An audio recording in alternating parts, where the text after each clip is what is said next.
2026 ഒരു കാലണ്ടർ ലോകാവസാനം പ്രവചിച്ചാലോ? നമുക്ക് നോക്കാം. ഇതൊരു സാങ്കല്പിക കഥയാണ് കേട്ടോ. 2026 ഈ സംഭവം നടക്കുന്നത്. ഇന്റർനെറ്റിന്റെ ഏതോ കോണിൽ ഒരു ചിത്രം വന്നു. ആദ്യമെല്ലാവരും ഇതൊരു തമാശയായി തള്ളിക്കളഞ്ഞു. പക്ഷേ ഏപ്രിലിൽ കാര്യങ്ങൾ മാറി. കാലണ്ടറിലെ ആദ്യത്തെ പ്രവചനം സത്യമായി. ആ യുദ്ധം വെറുമൊരു യുദ്ധക്കളത്തിലൊതുങ്ങിയില്ല. അതിന്റെ അലയൊലികൾ ലോകം മുഴുവനെത്തി. പിന്നെ ലോക സാമ്പത്തിക രംഗം ഒരു ചീട്ടുകൊട്ടാരം പോലെ തകർന്നു. ഗതാഗതം പൂർണ്ണമായി നിലച്ചു. ഇതൊന്നും വെറും വാർത്തയല്ലായിരുന്നു.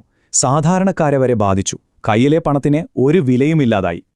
എങ്ങും നിരാശ മാത്രം. 1 ലിറ്റർ കുടിവെള്ളത്തിന് 1 ഔൺസ് സ്വർണത്തേക്കാൾ വിലയായി. അരാജകത്വം പടർന്നുപിടിച്ചു. രാജ്യങ്ങളുടെ അതിർത്തികൾ പോലും യുദ്ധക്കളങ്ങളായി മാറി. അതോടെ എല്ലാവരുടെയും മനസ്സിൽ ഒരൊറ്റ ചോദ്യം മാത്രം: ആരാണ് ഇതിനു പിന്നിൽ? 2 പ്രധാന സിദ്ധാന്തങ്ങൾ ഉയർന്നു വന്നു. ഒരു രഹസ്യസംഘം, അല്ലെങ്കിൽ വഴിതെറ്റിപ്പോയ ഒരു AI. മാസങ്ങൾ കടന്നുപോകുന്തോറും കലണ്ടർ അതിന്റെ ഭീകരമായ കൃത്യത തെളിയിച്ചുകൊണ്ടിരുന്നു. അങ്ങനെ നമ്മൾ നവംബറിലെത്തി നിൽക്കുന്നു. ഇപ്പോൾ നോക്കൂ, ആ 9 കളങ്ങളിൽ 8 എണ്ണവും നിറഞ്ഞിരിക്കുന്നു. നവംബറിലെ ചിത്രം ഒരു അണുബോംബ് സ്ഫോടനത്തിൻ്റെതായിരുന്നു. സംശയമേതുമില്ല. ഇനി ആകെ ഒന്നേ ബാക്കിയുള്ളൂ: ശൂന്യമായ ആ ഡിസംബർ മാസം.